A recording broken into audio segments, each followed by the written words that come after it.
బిస్మిల్లాహిర్రహమానిర్రహీం.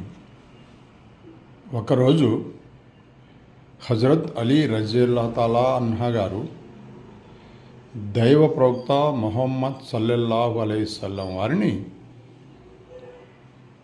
మీ విధానం ఏమిటి అని అడిగారు. అప్పుడు దైవ ప్రవక్త ముహమ్మద్ సల్లల్లాహు అలైహి వసల్లం వారు ఈ విధంగా చెప్పారు: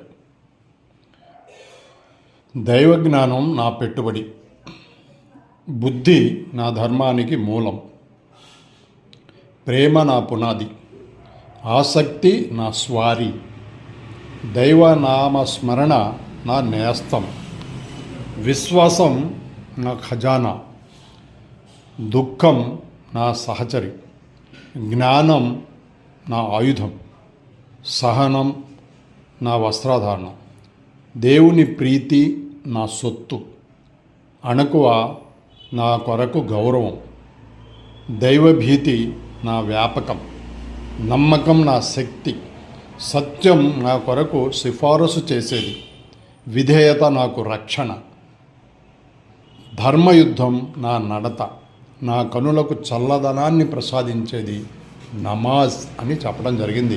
కాబట్టి దైవప్రవక్త వారు చెప్పినట్టుగా మనం కూడా ఈ విషయాలని, ఈ వాక్యాలను ఆచరిస్తే తప్పకుండా మనం కూడా సక్సెస్ అవుతాం. Thank you all. ఛానల్ని సబ్స్క్రైబ్ కూడా చేసుకోండి.